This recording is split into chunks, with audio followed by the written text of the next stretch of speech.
ಓಂ ಶ್ರೀ ನಾಗಶಕ್ತಿ ವಿನಾಯಕಾಯ ನಮಃ. ಪವಿತ್ರ ನಾಗ, ತಮೋಗುಣ, ರಜೋಗುಣ, ಸತ್ವಗುಣ, ಷಟ್ಕೋಣ, ತ್ರಿಕೋಣ. ಶ್ರೀ ನಾಗಶಕ್ತಿ ವಿನಾಯಕ ಮಂಡಲ.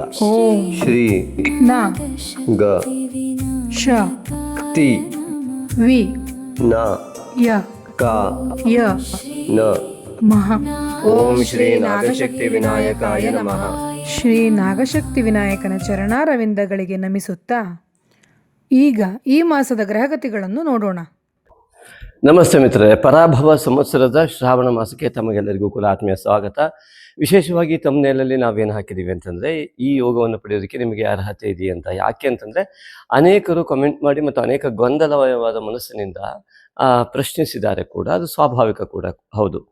ವಿಶೇಷವಾಗಿ ಒಂದೇ ನಕ್ಷತ್ರ, ಉದಾಹರಣೆ ಅಶ್ವಿನಿ ನಕ್ಷತ್ರದವರು ಕೋಟಿ ಕೋಟಿ ಜನರು ಇರ್ತಾರೆ. ಹೀಗೆ ಅನೇಕ ಒಂದೊಂದು ನಕ್ಷತ್ರದವರು ಅನೇಕ ಜನರಿರುವುದರಿಂದ, ಅನೇಕ ವಯಸ್ಸಿನ ಜನರು ಇರುವುದರಿಂದಾಗಿ ಒಂದೇ ರೀತಿಯ ಫಲ ಸಿಗೋದಕ್ಕೆ ಖಂಡಿತವಾಗಿಯೂ ಇಲ್ಲ. ಹಾಗಾಗಿ ಇಲ್ಲಿ ಈ ರೀತಿಯಾಗಿ ಒಂದೇ ರೀತಿಯ ಫಲ ಸಿಗೋದಕ್ಕೆ ಸಾಧ್ಯವೇ ಇಲ್ಲದ ಸಂದರ್ಭದಲ್ಲಿ ನಾವು ನಮ್ಮ ಮೊದಲನೇ ವಿಡಿಯೋದಲ್ಲಿ ಇದನ್ನು ಸ್ಪಷ್ಟಪಡಿಸಿ ಹಾಕಿದ್ವಿ ಕೂಡ.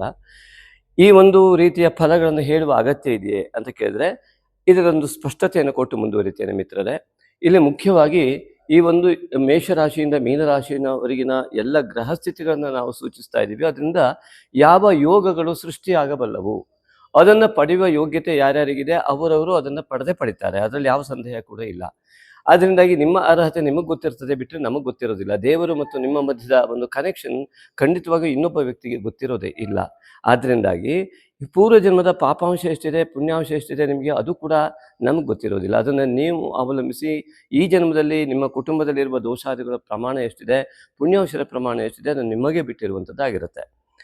ಮುಖ್ಯವಾಗಿ ಈ ಒಂದು ರಾಶಿಯ ಭವಿಷ್ಯವನ್ನು ಹೇಳುವಾಗ ಒಂದೇ ರೀತಿಯಾಗಿ ಫಲ ಯಾಕೆ ಸಿಗುವುದಿಲ್ಲ ಅಂತಂದರೆ, ಇದು ಅನೇಕ ಕಾರಣಗಳು.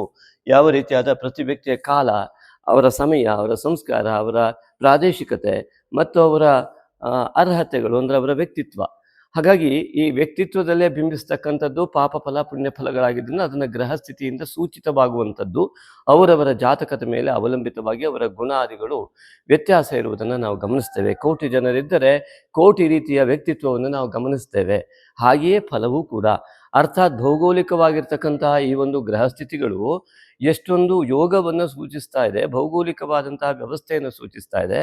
ಹಾಗೆಯೇ ದೇಹದ ಆರೋಗ್ಯದ ಜೊತೆಗೆ ನಿಮ್ಮ ದೇಹದ ಆ ಒಂದು ಪ್ರಕೃತಿಯನ್ನು ಅನುಸರಿಸಿ ರೋಗಗಳು ಹೇಗೆ ಬರ್ತವೆಯೋ ಅದೇ ರೀತಿಯಾಗಿ ದೋಷಗಳನ್ನು ಅನುಸರಿಸಿ ಕೆಟ್ಟ ಸಮಯ ಬರ್ತದೆ. ನಿಮ್ಮ ದೇಹದ ಆರೋಗ್ಯ, ಆಹಾರ ಪದ್ಧತಿಯ ಮೇಲೆ ಅತ್ಯುತ್ತಮವಾದ ಆರೋಗ್ಯ ಮತ್ತು ಸಂತೋಷ ಹೇಗೆ ಲಭ್ಯವೋ ಅದೇ ರೀತಿಯಾಗಿ ನಿಮ್ಮ ವ್ಯಕ್ತಿತ್ವ, ಉತ್ತಮ ವ್ಯಕ್ತಿತ್ವ, ಗುರುತತ್ವಾದಿಗಳ ಜಾಗೃತಿಯಿಂದ, ಆ ಬುಧ ತತ್ವಾದಿಗಳ ಜಾಗೃತಿಯಿಂದ ನಿಮ್ಮ ಉತ್ತಮ ಯೋಗ ಭಾಗ್ಯಗಳು ತೆರೆದುಕೊಳ್ತವೆ. ಅದಕ್ಕೆ ಛಾಯೆಯ ರೂಪದಲ್ಲಿರುವುದೇ ರಾಹುಕೇತು ದೋಷ ಎಂಬುದಾಗಿ ಅತ್ಯಂತ ಸ್ಪಷ್ಟವಾದ ಉಲ್ಲೇಖವನ್ನು ನಾವು ಮಾಡಿದ್ದೇವೆ. ಆದ್ದರಿಂದಾಗಿ ಈ ರಾಹುಕೇತುವಿನ ದೋಷವನ್ನು ನಿವಾರಣೆ ಮಾಡಿಕೊಳ್ಳಿಕ್ಕೆ ಏನು ಮಾಡಬೇಕು ಅನ್ನೋದನ್ನು ನಾವು ಪ್ರತಿ ವಿಡಿಯೋದಲ್ಲಿ ಹೇಳ್ತಾ ಬಂದಿದ್ದೇವೆ, ಇನ್ನು ಮುಂದೂ ಕೂಡ ಹೇಳ್ತೇವೆ. ದಯವಿಟ್ಟು ಅದನ್ನು ಗಮನಿಸಿ. ಪ್ರತಿಯೊಬ್ಬರು ಕೂಡ ಉತ್ತಮ ಫಲವನ್ನು ಪಡೆಯಲಿಕ್ಕೆ ಇಷ್ಟೊಂದು ಯೋಗ ಇದ್ದರೂ ಯಾಕೆ ನಿಮಗೆ ಆ ಫಲ ಸಿಗ್ತಾ ಇಲ್ಲ ಅಂತ ನೀವು ವೈಯಕ್ತಿಕ ಚಿಂತನೆಯನ್ನು ಮಾಡಿಕೊಳ್ಬೇಕು. ಅನೇಕರು ಹೇಳ್ತಾರೆ, ಎಷ್ಟು ವರ್ಷ ಆದರೂ ನಮಗೆ ಒಳ್ಳೆಯ ಫಲ ಬಂದೇ ಇಲ್ಲ. ಖಂಡಿತವಾಗಿ ಬರದೇ ಇರಬಹುದು. ಅನೇಕರು ಹೇಳ್ತಾರೆ, ನಮಗೆ ಯಾವತ್ತೂ ಕೆಟ್ಟದ್ದೇ ಆಗಿಲ್ಲ. ಇನ್ನೊಬ್ರು ಹೇಳ್ತಾರೆ, ಎಲ್ಲ ಮಿಶ್ರಣವಾದ ಜೀವನ. ಖಂಡಿತವಾಗಿಯೂ ಇದೇ ರೀತಿ ಇರುತ್ತೆ ಜೀವನ. ಅದಕ್ಕೋಸ್ಕರವಾಗಿ ಯೋಗ ಬಂದಿದ್ದನ್ನು ಬಳಸ್ಕೊಳ್ಳಿ ಅಂತ ಮಾತ್ರ ನಾವು ಹೇಳ್ತಾ ಇದ್ದೇವೆ. ಅಂತಹ ಎಲ್ಲ ಯೋಗಗಳು ನಿಮಗೆ ಲಭ್ಯವಾಗುವಂಥ ಅರ್ಹತೆಯನ್ನು ನೀವು ಪಡೀರಿ ಅಂತ ಹೇಳ್ತೇವೆ. ಹೇಗೆ ವಿದ್ಯಾರ್ಹತೆಯನ್ನು ಅವಲಂಬಿಸಿ ಯಾವ ಉದ್ಯೋಗ ಭಾಗ್ಯ ಸಿಗ್ತದೆಯೋ, ದೇಹದ ಒಂದು ಆರೋಗ್ಯ ಇತ್ಯಾದಿಗಳನ್ನು ಅವಲಂಬಿಸಿ ರೋಗ ಅಥವಾ ಭೋಗಾದಿಗಳ ವ್ಯವಸ್ಥೆಗಳು ಉಂಟಾಗ್ತದೆಯೋ, ತುಂಬ ಜ್ವರ ಬಂದಿದೆ, ಏನನ್ನು ತಿನ್ನೋದಕ್ಕೆ ಆಗೋದಿಲ್ಲ. ಹಾಗಾಗಿ ದೋಷಯುಕ್ತವಾದಂತಹ ದೇಹ ಎಲ್ಲ ಅರ್ಹತೆಯನ್ನು ಕಳ್ಕೊಳ್ತದೆಯೋ ಅದೇ ರೀತಿಯಾಗಿ ದೋಷಯುಕ್ತವಾದ ವ್ಯಕ್ತಿತ್ವ ಉತ್ತಮ ಯೋಗದ ಅರ್ಹತೆಯನ್ನು ಕಳ್ಕೊಳ್ತದೆ, ಪಡೆಯುವ ಅರ್ಹತೆಯನ್ನು ಸ್ವಾಭಾವಿಕವಾಗಿ ಕಳ್ಕೊಳ್ತದೆ. ನಮಗೆ ಉತ್ತಮವಾಗಿದ್ದು ಬೇರೆಯವರಿಗೆ ಉತ್ತಮವಾಗಿರಬೇಕು ಅನ್ನೋದು ಯಾವುದೂ ಇಲ್ಲ. ಆದರೆ ಸ್ವಾಭಾವಿಕವಾಗಿ ನಿತ್ಯ ಸತ್ಯದ ಕಡೆಗೆ ನಾವು ಗಮನಿಸಬೇಕಾಗತ್ತೆ. ನಮಗೆ ಬೇಕಾಗಿದ್ದು ಸಂತೋಷ, ನೆಮ್ಮದಿ ಅಂತ ಆದರೆ ಆ ನಿಟ್ಟಿನಲ್ಲಿ ನಮ್ಮ ನಿತ್ಯದ ಪ್ರತಿ ಕ್ಷಣವನ್ನು ನಾವು ಕಳೀತಾ ಇದ್ದೀವಿ ಅಂದರೆ ಖಂಡಿತವಾಗಿ ಯೋಗಗಳು ಅಲ್ಲಿ ನಿಮಗೆ ತೆರೆದುಕೊಳ್ತವೆ. ಆ ಒಂದು ಛಾಯೆ ಇರುವುದನ್ನು ಹೋಗಲಾಡಿಸಲಿಕ್ಕೆ ಶ್ರೀ ನಾಗಶಕ್ತಿ ವಿನಾಯಕನ ಮಾನಸ ಪೂಜೆಯನ್ನು ಮಾಡಿ ಅಂತ ನಾವು ಪ್ರತಿ ವಿಡಿಯೋದಲ್ಲಿ ಹೇಳಿದ್ದೀವಿ. ಅದೇ ರೀತಿಯಾಗಿ ಈಗಲೂ ಕೂಡ ಹೇಳ್ತೀವಿ, ಯಾರು ವಿಡಿಯೋವನ್ನು ಹೊಸದಾಗಿ ನೋಡ್ತಾ ಇದ್ರೋ ದಯವಿಟ್ಟು ಸಬ್ಸ್ಕ್ರೈಬ್ ಮಾಡಿ ನಮ್ಮ ಚಾನಲ್ನಲ್ಲಿ ಬರುವ ಎಲ್ಲ ವಿಶೇಷ ಮಾಹಿತಿಯನ್ನು ಪಡೆಯಬಹುದು. ಜೊತೆಗೆ ಈ ಒಂದು ವಿಡಿಯೋವನ್ನು ಅನೇಕರಿಗೆ ಶೇರ್ ಮಾಡುವ ಮೂಲಕವಾಗಿ ನಿಮ್ಮ ವಿಶಾಲ ಮನೋಭಾವನೆಯಿಂದ ಅನೇಕರಿಗೆ ಒಳ್ಳೆಯದಾಗುವಂತೆ ಮಾಡ್ಬೋದು. ಯಾರಿಗೆ ಮಾನಸ ಪೂಜೆ ಬಗ್ಗೆ ಕಲ್ಪನೆ ಬಂದಿಲ್ಲ ಅವರು ಖಂಡಿತವಾಗಿ ಮಾನಸ ಪೂಜೆ ಅಂತ ನಮಗೆ ವಾಟ್ಸಪ್ ಮಾಡುವ ಮೂಲಕವಾಗಿ ಆ ಮಾನಸ ಪೂಜೆಯನ್ನು ಉಚಿತವಾಗಿ ಪಡೆಯಬಹುದು. ಅಷ್ಟೇ ಅಲ್ಲ, ಈಗಾಗಲೇ ಅನೇಕರು ಅದನ್ನು ಮಾಡ್ತಾ ತಮ್ಮ ಜೀವನದಲ್ಲಿ ನಾವೆಷ್ಟು ತಪ್ಪು ತಿಳ್ಕೊಂಡಿದ್ವಿ, ನಮ್ಗೆ ಇಷ್ಟೊಂದು ಸುಲಭವಾದಂತಹ ಮಾನಸಿಕ ಸ್ಥಿತಿಗೆ ನಾವು ಬರ್ತೀವಿ. ಉದಾಹರಣೆ ಡಿಪ್ರೆಷನ್ ಇರ್ಬೋದು, ಇತ್ಯಾದಿಗಳೆಲ್ಲ ಏನಿದೆ, ಆಂಗ್ಸೈಟಿ ಇತ್ಯಾದಿಗಳು. ಈ ಮಾನಸ ಪೂಜೆಯನ್ನು ಮಾಡ್ತಾ ಹೋಗೋದ್ರಿಂದ ಅವರಿಗೆ ಅನೇಕರಿಗೆ ಮನಸ್ಸು ರಿಲ್ಯಾಕ್ಸ್ ಆಗ್ತಾ ಅವರ ಯೋಗ ಓಪನ್ ಆಗ್ತಾಯಿದೆ. ನಾವು ಏನು ಯೋಚನೆ ಮಾಡಬೇಕು ಅಂತ ಗೊತ್ತಾಗ್ತಾ ಇದೆ. ಮಾಯೆಯ ಬಲೆಯಿಂದ ಹೊರಬರುವ ವ್ಯವಸ್ಥೆ ಅನೇಕರಿಗೆ ಆಗಿದೆ ಅಂತ ಈಗಾಗಲೇ ಉತ್ತಮವಾದ ಫೀಡ್ಬ್ಯಾಕ್ ಕೊಡ್ತಾ ಇದ್ದಾರೆ. ಅವರೆಲ್ಲರಿಗೂ ಕೂಡ ನಮ್ಮ ಆತ್ಮೀಯ ಧನ್ಯವಾದಗಳು. ಹಾಗೆಯೇ ಪ್ರತಿ ಹುಣ್ಣಿಮೆ ಮತ್ತು ಅಮಾವಾಸ್ಯೆಯಲ್ಲಿ ವಿಶೇಷವಾಗಿ ಹುಣ್ಣಿಮೆ ಎಂದು ಸಂಕಲ್ಪವನ್ನು ಲೌಕಿಕ ಆಶೋತ್ತರಗಳಿಗೆ ಮಾಡುವ ಈ ನಾಗಶಕ್ತಿ ವಿನಾಯಕ ಮೂಲಮಂತ್ರ ಹವನಕ್ಕೆ ಯಾರೆಲ್ಲ ಇಲ್ಲಿ ಪೂಜೆಯನ್ನು ಬರೆಸಿ ಪ್ರಸಾದವನ್ನು ತಲುಪಿಸಿದಾರೋ ಅವರೆಲ್ಲ ಕೂಡ ನಮಗೆ ಧನ್ಯವಾದ ಹೇಳಿದರೆ ಅವರಿಗೆ ನಮ್ಮ ಆತ್ಮೀಯ ಧನ್ಯವಾದಗಳು. ಅದೇ ರೀತಿಯಾಗಿ ಪೌರ್ಣಿಮೆ ಅಮಾವಾಸ್ಯೆ ದಿವಸ ಯಾವುದೇ ದೃಷ್ಟಿ ದೋಷಾದಿಗಳನ್ನು ಇತ್ಯಾದಿಗಳ ದೋಷ ಮಾಟ ಮಂತ್ರಾದಿ ದೋಷಗಳ ನಿವಾರಣೆಗೆ ಯಾವ ನಾಗಶಕ್ತಿ ವಿನಾಯಕ ಮೂಲಮಂತ್ರ ಹವನ ನಡೆಯುತ್ತೆ, ಅದಕ್ಕೂ ಕೂಡ ಅನೇಕರು ಈ ಒಂದು ಪೂಜೆಗೆ ಸಂಕಲ್ಪಕ್ಕೆ ಭಾಗವಹಿಸ್ತಾ ಮತ್ತು ದೂರದವರಿಗೆ ಆ ಅಡ್ರೆಸ್ಸನ್ನು ಕಳಿಸುವ ಮೂಲಕ ಪ್ರಸಾದವನ್ನು ತಲುಪಿಸಿಕೊಳ್ಳುವ ವ್ಯವಸ್ಥೆಯನ್ನು ಮಾಡಿಕೊಂಡವರಿದ್ದಾರೆ. ಅವರೆಲ್ಲರಿಗೂ ಕೂಡ ನಮ್ಮ ಆತ್ಮೀಯ ಧನ್ಯವಾದಗಳು. ಶ್ರೀ ನಾಗಶಕ್ತಿ ವಿನಾಯಕನ ಸಂಪೂರ್ಣ ಅನುಗ್ರಹ ಎಲ್ಲರಿಗೂ ಆಗುವ ಮೂಲಕವಾಗಿ ಇವತ್ತು ಸೂಚಿಸ್ತಕ್ಕಂತಹ ಎಲ್ಲ ವಿಶೇಷ ಭೌಗೋಳಿಕ ಗ್ರಹ ಸ್ಥಿತಿಗಳಿಂದ ಉಂಟಾಗುವ ಸಮಸ್ತ ಸುಯೋಗಗಳು ಪ್ರತಿಯೊಬ್ಬರಿಗೂ ಲಭ್ಯವಾಗಲಿ ಅನ್ನುವ ಆಶಯದೊಂದಿಗೆ ಈ ಒಂದು ವಿಡಿಯೋವನ್ನು ಪ್ರಾರಂಭ ಮಾಡ್ತಾ ಇದ್ದೇವೆ. ಕುಂಭ ರಾಶಿ ಸಂಜಾತರೆಲ್ಲರಿಗೂ ಕೂಡ ಶ್ರಾವಣ ಮಾಸಕ್ಕೆ ಆತ್ಮೀಯ ಸ್ವಾಗತ ಮಿತ್ರರೇ. ಈ ಹಿಂದಿನಂತೆ ಆ ಒಂದು ಕುಂಭರಾಶಿಯ ಅಧಿಪತಿ ಶನೇಶ್ವರನು ದ್ವಿತೀಯದಲ್ಲಿ ಇರುವಂಥದ್ದು ಕಂಡು ಬರ್ತಾ ಇದೆ. ಹಾಗಿದ್ರೆ ಈ ಹಿಂದಿನ ಮಾಸದಲ್ಲಿ ಇರುವಷ್ಟೇ ಕಷ್ಟ ಇದೆಯಾ, ಅಥವಾ ಅಷ್ಟೇ ತೊಂದರೆಗಳಿದಾವ, ಅಥವಾ ಅಷ್ಟೇ ಸುಖ ಇದೆಯಾ ಇತ್ಯಾದಿಗಳೆಲ್ಲ ನಿಮಗೆ ಯೋಚನೆ ಖಂಡಿತವಾಗಿ ಬಂದೇ ಬರುತ್ತೆ. ನೋಡೋದಕ್ಕೆ ತುಂಬ ವ್ಯತ್ಯಾಸಗಳು ಗ್ರಹಸ್ಥಿತಿಗಳಲ್ಲಿ ಇಲ್ಲಿ ಕಂಡು ಬರದಿದ್ದರೂ ಕೂಡ ಪೌರ್ಣಿಮೆ ಎನ್ನುವುದು ಇದೇ ಕುಂಭರಾಶಿಯಲ್ಲಿ ಚಂದ್ರನು ಅಲ್ಲಿ ಬಂದಿದ್ದಾನೆ. 6ನೇ ಮನೆಯ ಅಧಿಪತಿ ಆದಂತಹ ಚಂದ್ರನು ಈ ಒಂದು ಪೌರ್ಣಿಮೆಯ ರೀತಿಯಲ್ಲಿ ಅಲ್ಲಿ ಬಂದು ಪೌರ್ಣಿಮೆ ಸಂಭವಿಸ್ತಾ ಇದೆ. ಅಂದರೆ ಅತಿ ಸುಲಭ ನೋಡಿ, ಇಲ್ಲಿ ರವಿ ಇದ್ದಾನೆ, ಇಲ್ಲಿ ಪೌರ್ಣಿಮೆ ಉಂಟಾಗ್ತಾ ಇದೆ. ರವಿಯ ವಿರುದ್ಧ ದಿಕ್ಕಿನಲ್ಲಿ ಬಂದಾಗ ಪೌರ್ಣಿಮೆಯು, ರವಿಯ ಜೊತೆಗಿದ್ದಾಗ ಅಮಾವಾಸ್ಯೆ ಚಂದ್ರನಿಗಾಗತ್ತೆ. ಅಂದರೆ ಭೂಮಿ ಇಲ್ಲಿದೆ, ಭೂಮಿಯಿಂದ ರವಿ ಈ ಕಡೆ ಇದ್ದಾಗ ಇದು ಪೂರ್ವ ದಿಕ್ಕು, ಬೆಳಗ್ಗೆ ಸೂರ್ಯೋದಯ ಆಗುವಂಥ ಈ ದಿಕ್ಕಾದರೆ ಸೂರ್ಯೋದಯದ ಹಿಂದಿನ ದಿಕ್ಕು ಇಲ್ಲಿ ಪಶ್ಚಿಮದಲ್ಲಿ, ಇಲ್ಲಿ ಚಂದ್ರನು ಹುಣ್ಣಿಮೆ ದಿವಸ ಬರ್ತಾನೆ. ಆ ರೀತಿಯಾಗಿ ಅಂದರೆ ರವಿಯ ಈ ದಿಕ್ಕಿನಲ್ಲಿ ಇರುವುದರಿಂದಾಗಿ ಆ ಭೂಮಿ ಇಲ್ಲಿದ್ದಾಗ, ಅಂದರೆ ಕುಂಭರಾಶಿಯ ಈ ರೇಖೆಯಲ್ಲಿ ಇರುವುದರಿಂದಾಗಿ ರವಿಯು ಅಲ್ಲಿ ಬಂದು ಹುಣ್ಣಿಮೆ ಇಲ್ಲಿ ಸಂಭವಿಸ್ತದೆ. ರವಿಯು ನೇರವಾಗಿ ಇಲ್ಲಿ ಅಮಾವಾಸ್ಯೆಗೆ ಕಾರಣನಾಗ್ತಾನೆ. ರವಿಚಂದ್ರರು ಇಲ್ಲಿ ಯಾವ ರೀತಿಯಾದ ಫಲವನ್ನು ನೋಡಬೇಕು ಅಂತ ನಾವು ಗಮನಿಸ್ತಾ ಹೋದರೆ, ಯಾವುದೋ ಮಾತಿಂದ ನೀವು ಗಲಿಬಿಲಿ ಆಗೋದು ಬೇಡ. ಯಾಕೆಂದರೆ ನಾವು ಇಲ್ಲಿ ಮಧ್ಯ ರೇಖೆಯಲ್ಲಿ ಬರುತ್ತಲ್ಲ, ಈ ಮಧ್ಯದಲ್ಲಿ ಭೂಮಿ ಇದೆ ಅಂತ ಅರ್ಥ ಆಗತ್ತೆ. ಭೂಮಿಯ ಈ ದಿಕ್ಕಿನಲ್ಲಿ ಸೂರ್ಯೋದಯ ದಿನ ಸಿಂಹ ರಾಶಿಯಲ್ಲಿ ಆಗ್ತಾ ಇದೆ. ಈಗ ಈ ಒಂದು ಸಮಯದಲ್ಲಿ 17ನೇ ತಾರೀಕಿನ ನಂತರ ಸಿಂಹ ರಾಶಿಯಲ್ಲಿ ಸೂರ್ಯೋದಯ ಘಟಿಸುತ್ತೆ. ಸೂರ್ಯೋದಯ ಆಗ ಸಮಯದಲ್ಲಿ ಇಲ್ಲಿ ಭೂಮಿ ಇದೆ, ಅದರ ಹುಣ್ಣಿಮೆ 28/8/26. ಆಗ ಈ ಒಂದು ಭೂಮಿಯ ಈ ದಿಕ್ಕಿನಲ್ಲಿ, ರವಿಯ ಈ ದಿಕ್ಕಿನಲ್ಲಿ ಈ ಒಂದು ಪೌರ್ಣಿಮೆ ಉಂಟಾಗತ್ತೆ. ಇಲ್ಲಿ ವಿಶೇಷವಾಗಿ ಅಮಾವಾಸ್ಯೆ ದಿವಸ ಈಗ ಒಂದೆರಡು ಮಾತನ್ನು ಹೇಳಿ ಮುಂದೆ ಹೋಗ್ತೇನೆ. ಯಾರೆಲ್ಲ ಮಾನಸ ಪೂಜೆಯನ್ನು ಮಾಡ್ತಾ ಇದ್ದಾರೆ ಅನೇಕರು ಈಗಾಗಲೇ ಅತ್ಯುತ್ತಮವಾದಂತಹ ಫಲಿತಾಂಶವನ್ನು ಪಡೆದಿದ್ದೇವೆ ಅಂತ ಹೇಳಿದರೆ ಅವರಿಗೆಲ್ಲ ನಮ್ಮ ಆತ್ಮೀಯ ಧನ್ಯವಾದಗಳು. ನಿಮ್ಮ ಜೀವನ ಪಾವನವಾಗಲಿ ಅಂತ ಹಾರೈಸ್ತೇವೆ. ಯಾಕೆಂದರೆ ನಾಗಶಕ್ತಿ ವಿನಾಯಕನ ಒಂದು ಆರಾಧನೆಯನ್ನು ಮಾಡ್ತಾ ಇದ್ದವರು ಅನೇಕರು ಹೇಳಿದ್ದಾರೆ, ತಮ್ಮ ಮನಸ್ಸಿಗಿರುವ ಗೊಂದಲಗಳೆಲ್ಲ ಹೋಗ್ತಾ ಇದೆ, ಅದನ್ನು ನಿರಂತರವಾಗಿ ಮಾಡ್ತಾ ಬರೋದು ಮನಸ್ಸಿಗೆ ಒಂದು ರಿಲ್ಯಾಕ್ಸ್ ಆಗ್ತಾ ಇದೆ. ಈ ಕೆಲವು ಆಂಗ್ಸೈಟಿ, ಭಯ ಇತ್ಯಾದಿಗಳಿಗೆ, ವಿದ್ಯಾರ್ಥಿಗಳಿಗೆ ಆತಂಕ, ಇವೆಲ್ಲ ಕೂಡ ತುಂಬ ಅವರು ಶ್ರದ್ಧೆಯಿಂದ ಮಾಡಿದವರಿಗೆ ತುಂಬ ಬೇಗ ಅದು ಫಲವನ್ನು ಕೊಡ್ತಾ ಇದೆ. ಅದು ಆ ಭಗವಂತನ ಅನುಗ್ರಹ ಮತ್ತು ಭಗವಂತನು ಮತ್ತು ನಿಮ್ಮ ಮಧ್ಯದಲ್ಲಿರುವಂತಹ ಒಂದು ಬಂಧ ಕೂಡ ಹೌದು.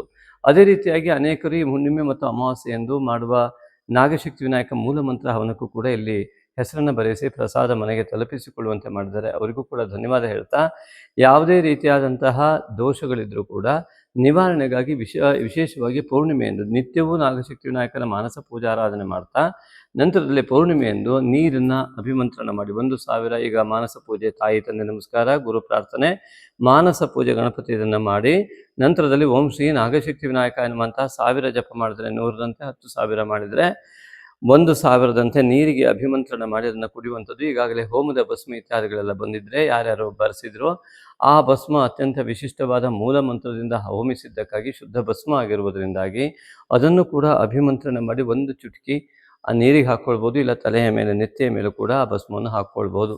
ಯಾವುದೇ ರೀತಿಯಾದಂತಹ ಅಪಾಯ ಅದರಿಂದಿಲ್ಲ, ಅತ್ಯುತ್ತಮವಾದ ಫಲ ಲಭ್ಯವಾಗತ್ತೆ. ಹಾಗಾಗಿ ಈ ಒಂದು ಭಸ್ಮಾಭಿಮಂತ್ರಣ ಇತ್ಯಾದಿಗಳನ್ನು ಮಾಡುವ ಮೂಲಕವಾಗಿಯೂ ಸಾಡೆ ಸಾತಿನ ಒಂದು ಕೆಟ್ಟ ಫಲದಿಂದಲೂ ಕೂಡ ದೂರ ಆಗ್ಬೋದು. ಅದಕ್ಕೋಸ್ಕರವಾಗಿ ಆ ಒಂದು ಭಸ್ಮಾಭಿಮಂತ್ರಣ, ಅದರಲ್ಲೂ ಹೋಮಿಸಿದಂತಹ ಭಸ್ಮ ನಾಗಶಕ್ತಿ ವಿನಾಯಕನ ಮೂಲ ಮಂತ್ರದ ಹವನದ ಭಸ್ಮವನ್ನು ಇಟ್ಟುಕೊಂಡಾಗ ಅಮಾವಾಸ್ಯೆ ದಿನ ಸಂಕಲ್ಪ ಮಾಡಿ ಮಾಡುವುದರಿಂದ ನಿಮ್ಮ ಅನೇಕ ಕಷ್ಟಗಳಿಂದ ನಿಮಗೆ ದಾರಿ ಸಿಗುವ ಯೋಗ ಬರೋದಕ್ಕೆ ಹಿಂದಿನ ಬಾರಿ ಸ್ವಲ್ಪ ಮಟ್ಟಿಗೆ ಸಿಕ್ಕ ಹಾಗಿತ್ತು. ಆದರೆ ಈ ಬಾರಿ ಇನ್ನೂ ಕೂಡ ಭರವಸೆಯ ದಿನಗಳು ಬರೋದಕ್ಕೆ ಪ್ರಾರಂಭ ಆಗುತ್ತೆ.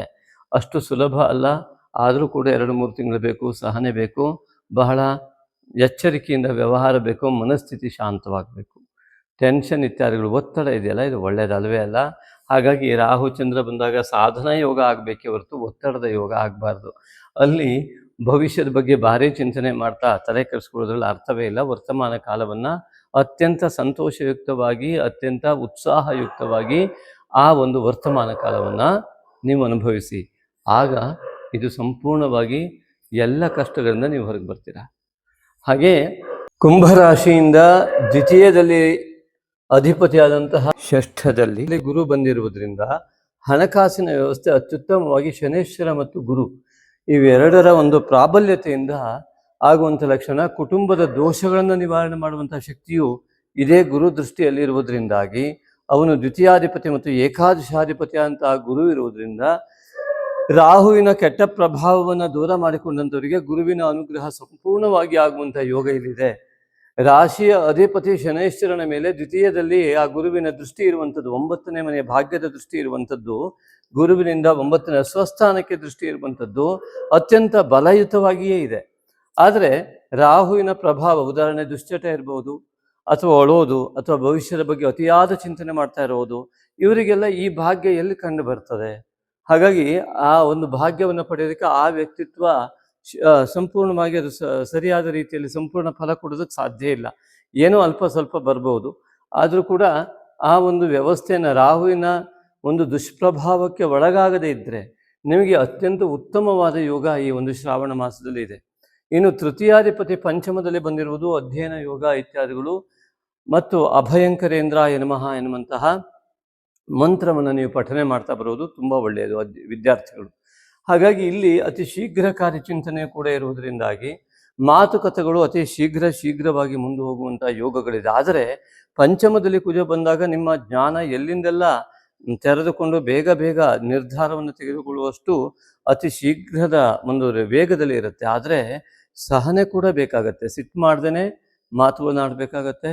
ಮತ್ತು ಇವರಿಗೇನು ಗೊತ್ತಿಲ್ಲ ಎನ್ನುವಂತಹ ದುರಹಂಕಾರದಿಂದ ಎದುರುಗಡೆ ಇದ್ದವರನ್ನು ನೋಡಬೇಡಿ.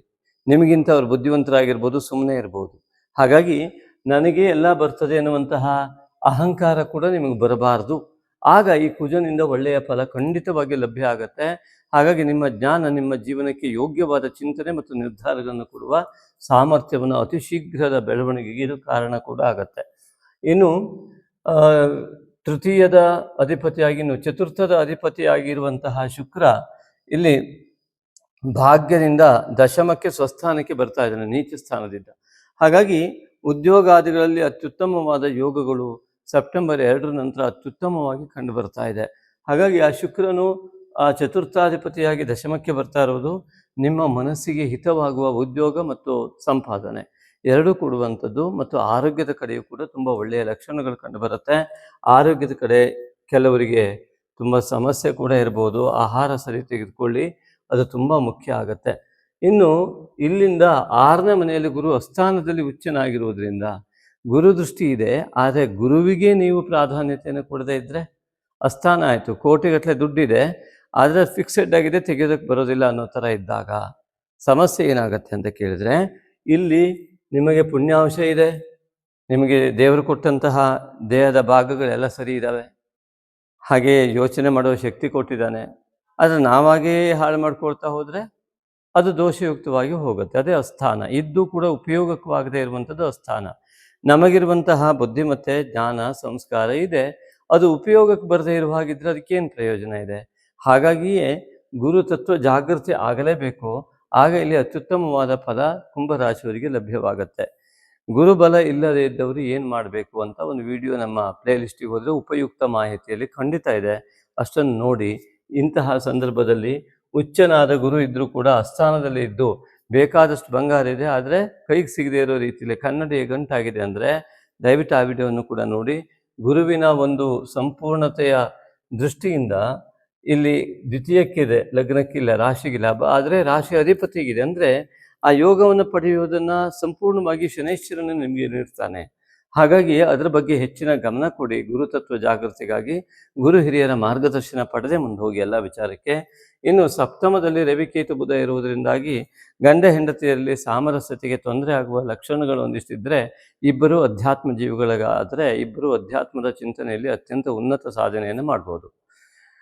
ಹಾಗೆಯೇ ಮೋಹ ಇತ್ಯಾದಿಗಳು ಇಲ್ಲದ ಗಂಡ ಹೆಂಡತಿ ಇದ್ದರೆ ಅವರ ಜೀವನದಲ್ಲಿ ಅತ್ಯುತ್ತಮವಾದಂತಹ ಸಾಮರಸ್ಯತೆ ಕೂಡ ಕಂಡುಬರುತ್ತೆ. ಇನ್ನು ಈ ಪ್ರತಿಯೊಂದಕ್ಕೂ ಸ್ವಾರ್ಥಪರವಾಗಿ ನನ್ನದು ಅಂತ ಹೋಗುವಂಥ ಗಂಡ ಹೆಂಡತಿ ಇದ್ರಲ್ಲಿ ಅವರಿಬ್ಬರು ದೂರಾಗಿ ಒಂದೇ ಮನೆಯಲ್ಲಿ 2 ಅಡುಗೆ ಮಾಡ್ಕೊಂಡು ಊಟ ಮಾಡುವಂಥ ಸ್ಥಿತಿಗತಿಗಳು ಅಲ್ಲಿ ಸನ್ನಿವೇಶಗಳು ಉಂಟಾಗ್ಬೋದು. ಈ ಸಂಬಂಧ ಯಾಕೆ ಬೇಕಾಗಿತ್ತೋ, ಯಾಕಾದರೂ ಮದುವೆ ಆಗದೇ ಇದ್ರೆ ಇರ್ತಿದ್ನೇನೋ ಅನ್ನುವಂತಹ ಭಾವ ಯಾವಾಗ ನಿಮ್ಮ ಚಿಂತನೆಗಳು ಸರಿ ಇಲ್ಲ, ರಾಹು ಪ್ರಭಾವಕ್ಕೊಳಗಾಗಿದ್ದೀರಾ ಮತ್ತು ಕೇತುವಿನ ದುಷ್ಪ್ರಭಾವಕ್ಕೊಳಗಾಗಿದ್ದೀರಾ, ಈ ಮಾಯೆಯ ಜಗತ್ತು ನಿಮ್ಮನ್ನು ಸಾಕು ಮಾಡಿ ಬಿಟ್ಬಿಡುತ್ತೆ. ಆದ್ದರಿಂದಾಗಿ ನಾಗಶಕ್ತಿ ವಿನಾಯಕನ ಒಂದು ಮಾನಸ ಪೂಜೆಯನ್ನು ಮಾಡ್ತಾ ಸಂಪೂರ್ಣವಾಗಿ ಅಧ್ಯಾತ್ಮದ ಲಾಭವನ್ನು ಪಡೆಯುವುದರ ಜೊತೆಗೆ ಜೀವನವನ್ನು ಚೆನ್ನಾಗಿ ಮಾಡ್ಕೊಳ್ಳಿ. ಅದು ಖಂಡಿತವಾಗಿ ನಿಮಗೆ ಅನೇಕ ವಿಧವಾದ ದೋಷವನ್ನು ತೆಗೆಯುತ್ತೆ. ಅದರಲ್ಲೂ ವಿಶೇಷವಾಗಿ ಅಮಾವಾಸ್ಯೆಯಂದು ನೀವು ಈ ಕೇತು ಇತ್ಯಾದಿಗಳೆಲ್ಲ ಇರೋದ್ರಿಂದ, ರಾಹು ದೃಷ್ಟಿ ಇರೋದ್ರಿಂದ, ದೃಷ್ಟಿ ದೋಷಾದಿಗಳು, ಅಷ್ಟಮಾಧಿಪತಿ ಬುಧ, ಪಂಚಮಾಧಿಪತಿ ಬುಧ ಇತ್ಯಾದಿಗಳು ಇಲ್ಲಿ ನೇರವಾಗಿ ಇರುವುದರಿಂದಾಗಿ ಮಾತುಕತೆಗಳು, ಬೇರೆಯವರ ವ್ಯಂಗ್ಯದ ಮಾತುಗಳು ನಿಮಗೆ ತುಂಬ ನೋವನ್ನು ತರ್ಬೋದು, ಅಥವಾ ನೀವು ವ್ಯಂಗ್ಯವಾಗಿ ಮಾತಾಡ್ಬೋದು. ಎಚ್ಚರ ಇರಿ, ಬೇರೆಯವ್ರ ಬಗ್ಗೆ ವ್ಯಂಗ್ಯವಾಗಿ ದಯವಿಟ್ಟು ಮಾತನಾಡಬೇಡಿ.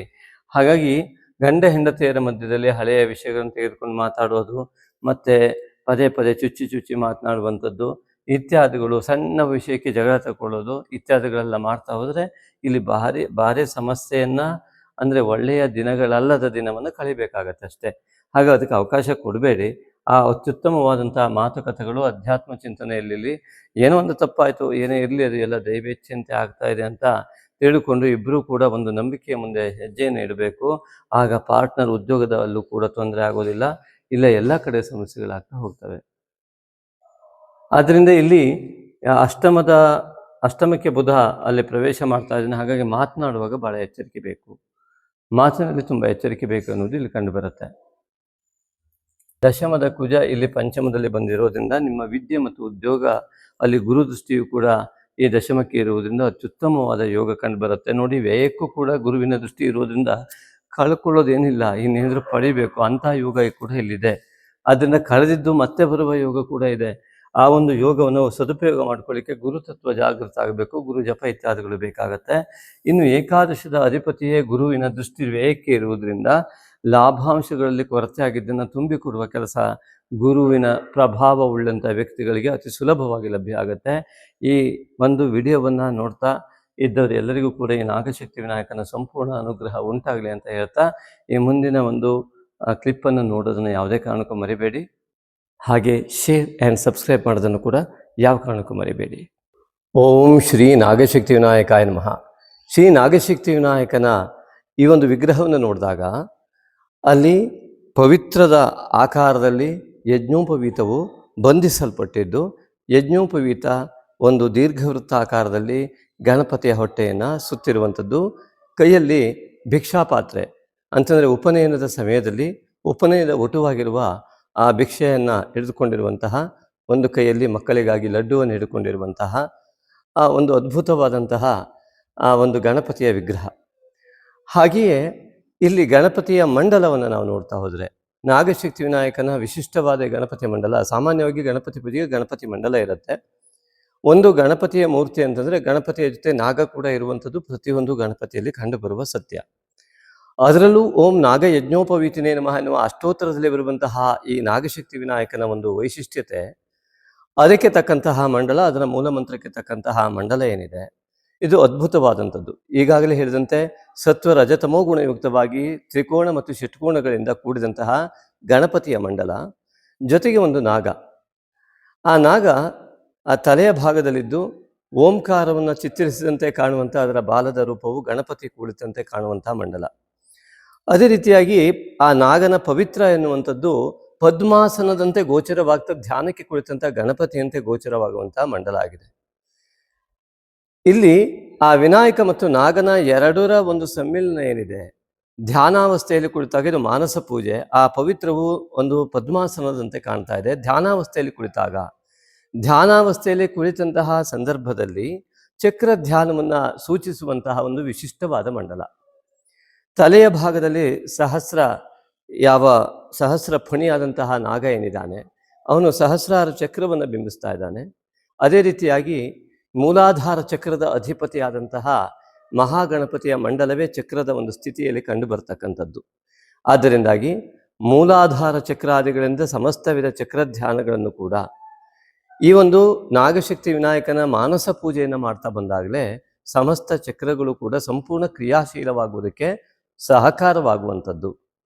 ಹಾಗಾಗಿ ಯೋಗ, ಧ್ಯಾನ ಇತ್ಯಾದಿಗಳಲ್ಲೂ ಆತ್ಮ ಸಾಕ್ಷಾತ್ಕಾರಕ್ಕೂ ಯಾವ ವಿಘ್ನಗಳಿದೆ, ನಮ್ಮ ಪೂರ್ವಜನ್ಮದ ಎಲ್ಲ ಪುಣ್ಯಾಂಶಕ್ಕೆ ಪ್ರತಿಬಂಧಕಗಳಾಗಿರುವಂತಹ ಯಾವ ಮಾಯೆ ಇದೆ, ಅವೆಲ್ಲವನ್ನು ಕೂಡ ಸಂಪೂರ್ಣ ನಿವೃತ್ತಿ ಮಾಡಲಿಕ್ಕೋಸ್ಕರವಾಗಿ ಈ ಒಂದು ಚಕ್ರ ಧ್ಯಾನವನ್ನು ಗಮನಿಸ್ತಾ ನಾವು ಮಾಡಬೇಕಾಗುವಂಥದ್ದು. ಅಂದರೆ ಮಾನಸ ಪೂಜೆಯನ್ನು ಮಾಡುವಾಗ ಈ ನಾಗಶಕ್ತಿ ವಿನಾಯಕನ ವಿಗ್ರಹವನ್ನು ಮನಸ್ಸಿನಲ್ಲಿ ಧ್ಯಾನಿಸಿಕೊಂಡು ಆ ಮಂಡಲವನ್ನು ನಮ್ಮ ಮೈ ಮೇಲೆ ಆರೋಪಿಸಿಕೊಳ್ಳಬೇಕು. ಇಲ್ಲಿ ಅರ್ಥವನ್ನು ಮಾಡಿಕೊಳ್ಬೇಕು. ಎದುರುಗಡೆ ಕಣ್ಣನ್ನು ಮುಚ್ಚಿದಾಗ ಎದುರುಗಡೆ ಆ ಶ್ರೀ ನಾಗಶಕ್ತಿ ವಿನಾಯಕನ ಆ ಒಂದು ದಿವ್ಯವಾದ ಭವ್ಯವಾದ 8 ವರ್ಷದ ಬಾಲಕನ ಹಸನ್ಮುಖಿಯಾದ ಮುಗ್ಧ ಬಾಲಕನ ಒಂದು ಪ್ರತಿಮೆಯನ್ನು ಮನಸ್ಸಿನಲ್ಲಿ ನಾಗ ಯಜ್ಞೋಪವೀತಧಾರಿಯಾಗಿ ನೆನೆಸ್ಕೊಳ್ಳುವುದರ ಜೊತೆಗೆ ಈ ಭವ್ಯವಾದ ವಿಗ್ರಹವನ್ನು ನೆನೆಸ್ಕೊಳ್ಳುವುದರ ಜೊತೆಗೆ ನಾವು ಧ್ಯಾನಕ್ಕೆ ಕುಳಿತಾಗ ಪದ್ಮಾಸನ, ಅದೇ ನಾಗನಿಂದಾಗಿ ಬಂದಂತಹ ಯಾವ ಪವಿತ್ರ ಒಮ್ಮೆ ಪದ್ಮಾಸನ ಹಾಕಲಿಕ್ಕೆ ಆಗದೇ ಇದ್ದವರಿಗೆ ಪದ್ಮಾಸನದ ಪರಿಕಲ್ಪನೆಯನ್ನು ಮಾಡಿಕೊಂಡು ಆ ಧ್ಯಾನವನ್ನು ಮಾಡ್ತಾ ಹೋಗುವುದು, ಮಾನಸ ಪೂಜೆಯನ್ನು ಮಾಡ್ತಕ್ಕಂಥದ್ದು. ಆದ್ದರಿಂದ ಆ ಮಾನಸ ಪೂಜೆಯನ್ನು ಮಾಡುವಾಗ ಆ ಚಕ್ರದ ಒಂದು ವ್ಯವಸ್ಥೆಯನ್ನು ಕಾಣ್ತಾ ಇದೆ. ಆ ರೀತಿಯಾಗಿ ಇಡೀ ನಮ್ಮ ದೇಹ ಕುಳಿತಿದೆ. ಆ ದೇಹದ ಒಂದು ನೋಡಿ ಆ ಸಂಪೂರ್ಣ ಮಂಡಲ ಒಂದು ದೇಹದ ಆಕಾರವನ್ನು ಒಂದು ಗಣಪತಿ ಕುಳಿತಂತೆ ಒಂದು ಕಂಡು ಬರುತ್ತೆ. ನಮ್ಮಲ್ಲಿರುವಂತಹ ಆ ಒಂದು ನಾಗ ಮತ್ತು ಯಾವ ವಿನಾಯಕ, ರಾಹು ಮತ್ತು ಕೇತು, ಅದರ ಒಂದು ದಿವ್ಯವಾದ ಉತ್ತಮವಾದ ಪ್ರಭೆಯಿಂದಾಗಿ ಆ ದೋಷಯುಕ್ತತೆಯಿಂದ ಉಂಟಾಗುವ ಆ ರಾಹು ಮತ್ತು ಕೇತು ದೋಷವನ್ನು ತೆಗೆಯುವ ಶಕ್ತಿಯಾದಂತಹ ನಾಗ ಮತ್ತು ವಿನಾಯಕನ ಈ ಭವ್ಯ ದಿವ್ಯ ಆ ಒಂದು ಸ್ವರೂಪವು ನಮ್ಮಲ್ಲಿ ಇರುವುದರಿಂದಾಗಿ ವೈಜ್ಞಾನಿಕವಾಗಿ ನಮ್ಮಲ್ಲಿರುವ DNA ನಾಗ ಅಂತ ಹೇಳಲ್ಪಡುತ್ತೆ. ಹಾಗೆಯೇ ನಮ್ಮಲ್ಲಿ ಮೂಲಾಧಾರ ಚಕ್ರದಿಂದ ತಲೆಯ ಭಾಗದವರೆಗಿನ ಭಾಗವು ಕೂಡ ನಾಗ ಅಂತ ಹೇಳಲ್ಪಡುತ್ತೆ. ಆದ್ದರಿಂದಾಗಿ ಇಲ್ಲಿ ವಿನಾಯಕನ ಒಂದು ವಿಶಿಷ್ಟವಾದ ಕೇತು ದೋಷ ನಿವಾರಣೆ, ಯಾವ ಮನಸ್ಸಿಗೆ ಬರ್ತಕ್ಕಂತಹ ಯಾವೆಲ್ಲ ವಿಘ್ನಗಳಿದ್ದಾವೆ, ನಾವು ಕುಳಿತುಕೊಂಡಾಗ ಯೋಚನೆ ಮಾಡ್ತಾ ಇದ್ರೆ ನಮ್ಮ ಮನಸ್ಸು ಇನ್ನೆಲ್ಲೋ ಹೋಗುತ್ತಲ್ಲ, ಅದೇ ಕೇತು ದೋಷವಾಗಿರುವುದರಿಂದ ಅದರ ನಿವಾರಣೆಗಾಗಿ ಈ ವಿನಾಯಕನ ಒಂದು ವಿಶಿಷ್ಟವಾದ ಬಾಲಕನ ರೂಪವನ್ನು ಧ್ಯಾನಿಸಿಕೊಂಡು ನಮ್ಮಲ್ಲಿ ಯಂತ್ರಾರೋಪವನ್ನು ಮಾಡಿಕೊಳ್ಬೇಕು. ನಮ್ಮ ಮನಸ್ಸಿನಲ್ಲಿ ನಮ್ಮ ದೇಹವು ಈ ಒಂದು ಯಂತ್ರದಿಂದ ಆವೃತವಾಗಿದೆ ಅಂತ ತಿಳಿದುಕೊಂಡು ಎದುರುಗಡೆ ನಾಗಶಕ್ತಿ ವಿನಾಯಕ ಇದ್ದಾನೆ, ಅದರ ಪ್ರತಿಬಿಂಬವಾಗಿ ಇಲ್ಲಿಯ ಈ ಮಂಡಲಾಕಾರದ ನಮ್ಮ ದೇಹ ಇದೆ ಅಂತ ಭಾವಿಸಿ ಮಾನಸ ಪೂಜೆಯನ್ನು ಮಾಡಬೇಕು. ಹಾಗೆ ಈ ಮಾನಸ ಪೂಜೆ ಹೇಗೆ ಮಾಡಬೇಕು, ಅದರ ಮಾನಸ ಪೂಜಾ ವಿಧಾನಗಳೇನು ಇತ್ಯಾದಿಗಳನ್ನೆಲ್ಲ ಅದರ ಶ್ಲೋಕಗಳ ಮೂಲಕವಾಗಿ ಅದನ್ನು ತಿಳಿದುಕೊಳ್ಳುವಂಥ ವಿಚಾರ ಹೇಗಿದೆ, ಯಾರ್ಯಾರಿಗೆ ಇನ್ನೂ ಕೂಡ ತಲುಪಿಲ್ಲ ಅವರು ದಯವಿಟ್ಟು ಯೂಟ್ಯೂಬ್ನಲ್ಲಿ ಕಾಮೆಂಟ್ ಮಾಡೋ ಮೂಲಕ ನೀವು ಪಡೆಯೋದಕ್ಕೆ ಸಾಧ್ಯವೇ ಇಲ್ಲ. ಜಸ್ಟ್ ನಮ್ಮ ನಂಬರಿಗೆ ವಾಟ್ಸಪ್ ಮಾಡಿ ಮಾನಸ ಪೂಜೆ ಅಂತ ಉಚಿತವಾಗಿ ನೀವು ಆ ಮಾನಸ ಪೂಜೆ PDF ಅನ್ನು ಮತ್ತು ಮಂಡಲದ ಫೋಟೋ ಮತ್ತು ನಾಗಶಕ್ತಿ ವಿನಾಯಕನ ಫೋಟೋ ಅದರ ಜೊತೆಗೆ ಆ ಒಂದು ವಿಡಿಯೋ ಕೂಡ ನಿಮಗೆ ಲಭ್ಯ ಆಗುತ್ತೆ, ಉಚಿತವಾಗಿ ಲಭ್ಯವಾಗುತ್ತೆ. ಖಂಡಿತ ಅದನ್ನು ಮಾಡುವ ಮೂಲಕವಾಗಿ ನೀವು ಅತ್ಯುತ್ತಮವಾದಂತಹ ನಿಮ್ಮ ಯೋಗವನ್ನು ತೆರೆದುಕೊಳ್ಳುವಂತೆ ಮಾಡಿ ನಿಮ್ಮ ಉತ್ತಮವಾದ ಜೀವನವನ್ನು ಸಾಗಿಸುವಲ್ಲಿ, ಜೀವನವನ್ನು ಪಾವನ ಮಾಡಿಕೊಳ್ಳುವಲ್ಲಿ ಯಶಸ್ವಿಯಾಗಿ ಅಂತ ನಾನು ತಮ್ಮಲ್ಲಿ ಪ್ರಾರ್ಥನೆ ಮಾಡ್ಕೊಳ್ತೇನೆ. ಇನ್ನೂ ಹೆಚ್ಚಿನವರನ್ನು ಮುಂದಿನ ವಿಡಿಯೋಗಳಲ್ಲಿ ನೋಡ್ಬೋದು. ನಮಸ್ತೆ. ಶ್ರೀ ನಾಗಶಕ್ತಿ ವಿನಾಯಕಾಯ ನಮಃ. ಶ್ರೀ ನಾಗಶಕ್ತಿ ವಿನಾಯಕ ಪರಿಹಾರಧಾಮ ಶಿವಮೊಗ್ಗ ಶಕ್ತಿಧಾಮ. ಇಲ್ಲಿ ವಿಶೇಷವಾಗಿ ನಿಮಗೊಂದು ಆಸಕ್ತರಿಗೊಂದು ಮಾಹಿತಿ. ಪ್ರತಿ ಹುಣ್ಣಿಮೆಯೆಂದು ಮಾಡುವ ನಾಗಶಕ್ತಿ ವಿನಾಯಕ ಮೂಲಮಂತ್ರ ಹವನಕ್ಕೆ ಮತ್ತು ಅಮಾವಾಸ್ಯೆಯನ್ನು ಮಾಡುವ ಶ್ರೀ ನಾಗಶಕ್ತಿ ವಿನಾಯಕ ಮೂಲ ಮಂತ್ರ ಹವನಕ್ಕೆ ತಮಗೆಲ್ಲರಿಗೂ ಕೂಡ ಆತ್ಮೀಯವಾದಂತಹ ಸ್ವಾಗತದೊಂದಿಗೆ ಅವಕಾಶವನ್ನು ಕಲ್ಪಿಸಿ ಕೊಡ್ತಾ ಇದ್ದೇವೆ. ಮುಖ್ಯವಾಗಿ ಹುಣ್ಣಿಮೆಯಂದು ಯಾವುದೇ ರೀತಿಯಾದ ವ್ಯಾಪಾರ ಅಭಿವೃದ್ಧಿ ಇರಬಹುದು, ಹಣಕಾಸಿನ ತೊಂದರೆಗಳಿದ್ದಲ್ಲಿ ಇತ್ಯಾದಿಗಳಿಗಾಗಿ ವಿಶೇಷ ಸಂಕಲ್ಪವನ್ನು, ನಿಮ್ಮ ಯಾವುದೋ ಕೆಲಸದಲ್ಲಿ ಜಯ ಆಗಬೇಕು ಇತ್ಯಾದಿಗಳಿಗೋಸ್ಕರವಾಗಿ ಆವತ್ತು ಸಾಮೂಹಿಕವಾದಂತಹ ಈ ಒಂದು ಹವನವನ್ನು ನಾವು ಆಯೋಜಿಸ್ತಾ ಇರ್ತೇವೆ ಪ್ರತಿ ಹುಣ್ಣಿಮೆ ಮತ್ತು ಅಮಾವಾಸ್ಯೆ. ಅಮಾವಾಸ್ಯೆಯ ಸಂಕಲ್ಪ, ಮಾಟ ಮಂತ್ರ, ದೃಷ್ಟಿದೋಷ ಇತ್ಯಾದಿಗಳ ನಿವಾರಣೆಗಾಗಿ ನಾಗಶಕ್ತಿ ವಿನಾಯಕನ ಮೂಲ ಮಂತ್ರದ ಹವನವನ್ನು ಇಲ್ಲಿ ಆಯೋಜಿಸ್ತಾ ಬರ್ತಾ ಇದ್ದೇವೆ. ಇದಕ್ಕೆ ಮುಖ್ಯವಾಗಿ ತಮ್ಮ ಪಾಲ್ಗೊಳ್ಳುವಿಕೆ ಹೇಗೆ, ಅದರ ಫಲವನ್ನು ನೀವು ಪಡೆದುಕೊಳ್ಳುವುದು ಹೇಗೆ ಎನ್ನುವುದು ಅತಿ ಸುಲಭವಾದ ಮಾರ್ಗ. ನೀವು ನಿಮಗೆ ಇಷ್ಟವಾದ ಕಾಣಿಕೆಯನ್ನು ಹುಣ್ಣಿಮೆಗೋ ಅಥವಾ ಅಮಾವಾಸ್ಯೆಗೋ ಅಂತ ಮೆನ್ಷನ್ ಮಾಡಿ ಅದನ್ನು ವಾಟ್ಸಪ್ ಮಾಡುವ ಮೂಲಕವಾಗಿ ಫೋನ್ಪೇ ಅಥವಾ ಗೂಗಲ್ ಪೇಯನ್ನು ಮಾಡಿ ಅದರ ರಿಸಿಪ್ಟನ್ನು ಹಾಕಿ ನಿಮ್ಮ ಮೂಲ ಅಮಾವಾಸ್ಯೆ ಮತ್ತು ಹುಣ್ಣಿಮೆ ಈಗಾಗಲೇ ಹೇಳಿದ ಉದ್ದೇಶದಂತೆ ಆ ಉದ್ದೇಶವನ್ನು ನಮೂದಿಸಿ, ನಿಮ್ಮ ರಾಶಿ, ನಕ್ಷತ್ರ ಮತ್ತು ಉದ್ದೇಶ ಇಷ್ಟನ್ನು ನೀವು ನಮೂದಿಸಿ ನಮಗೆ ವಾಟ್ಸಪ್ ಮಾಡುವ ಮೂಲಕವಾಗಿ ನೀವು ಖಂಡಿತವಾಗಿ ಇದರಲ್ಲಿ ನಿಮಗೆ ಆ ಒಂದು ಫಲ ಸಿಗುವಂಥದ್ದಕ್ಕೆ ಭಾಗವಹಿಸಲಿಕ್ಕೆ ನಿಮಗೆ ಅವಕಾಶ. ಅದೇ ರೀತಿಯಾಗಿ ಅದರ ಪ್ರಸಾದವನ್ನು ಕೂಡ ತಲುಪಿಸುವಂತಹ ವ್ಯವಸ್ಥೆಯನ್ನು ಕೂಡ ನಾವು ಆದಷ್ಟು ಪ್ರಯತ್ನಪಟ್ಟು ಮಾಡ್ತಾ ಇದ್ದೇವೆ. ಹಾಗಾಗಿ ಅನೇಕರಿಗೆ ಈಗಾಗಲೇ ಆ ಒಂದು ವ್ಯವಸ್ಥೆಯಿಂದ ಅನುಕೂಲ ಆಗಿದೆ. ನಮ್ಮನ್ನು ಸೃಷ್ಟಿಸಿದ ದೇವರಿಗೆ ಋಣಿಯಾಗಿ ದಾನದಲ್ಲೇ ಶ್ರೇಷ್ಠವಾದ ದಾನವಾದ ಸಾತ್ವಿಕ ದಾನವನ್ನು ಮಾಡಲು ಸಹೃದಯ ಆಸಕ್ತ ದಾನಿಗಳಿಗಿದು ಪುಣ್ಯಕಾಲ. ಶ್ರೀ ನಾಗಶಕ್ತಿ ವಿನಾಯಕನ ದೇವಾಲಯ ನಿರ್ಮಾಣಕ್ಕಾಗಿ ಭಕ್ತಿ ಭಾವದಿಂದ ನೀವು ನೀಡುವ ಒಂದೊಂದು ರೂಪಾಯಿಯೂ ನಿಮ್ಮ ಅನೇಕ ತಲೆಮಾರುಗಳವರೆಗೆ ಪುಣ್ಯವನ್ನು ಪ್ರವಹಿಸುವ ದೇಣಿಗೆಯಾಗಿರುವುದು. ಈಗಾಗಲೇ ಶಿವಮೊಗ್ಗದ ಶಕ್ತಿಧಾಮ ಟೌನ್ಶಿಪ್ನಲ್ಲಿ ನಿರ್ಮಾಣ ಹಂತದಲ್ಲಿರುವ ಶ್ರೀ ನಾಗಶಕ್ತಿ ವಿನಾಯಕನ ದೇವಾಲಯಕ್ಕೆ ಸುಮಾರು 1.5 ಕೋಟಿಯಷ್ಟು ನಿರ್ಮಾಣ ವೆಚ್ಚ ತಲುಪಬಹುದೆಂದು ಅಂದಾಜಿಸಿದ್ದು, ದೈವೇಚ್ಛೆಯಂತೆ ಭಕ್ತಿಯುಕ್ತ ಮುಕ್ತ ಮನಸ್ಸಿನಿಂದ 9448507161 ಈ ನಂಬರಿಗೆ ನಿಮಗೆ ದೇವಪ್ರೇರಣೆಯಾದಷ್ಟು ದೇಣಿಗೆಯನ್ನು ಫೋನ್ಪೇ ಅಥವಾ ಗೂಗಲ್ ಪೇ ಮಾಡಿ ರಿಸಿಪ್ಟನ್ನು ವಾಟ್ಸಪ್ ಮಾಡಿ ಟೆಂಪಲ್ ಅಥವಾ ದೇವಾಲಯವೆಂದು ನಮೂದಿಸಿದಲ್ಲಿ ಸೂಕ್ತ ದೇಣಿಗೆಗೆ ವಾಟ್ಸಪ್ನಲ್ಲಿ ರಶೀದಿ ಕಳುಹಿಸಲಾಗುವುದು. ಹೆಚ್ಚಿನ ಮಾಹಿತಿಗಾಗಿ ವಾಟ್ಸಪ್ ಮೂಲಕ ಸಂಪರ್ಕಿಸಬಹುದು. ಸರ್ವೇ ಜನಾಃ ಸುಖಿನೋ ಭವಂತು.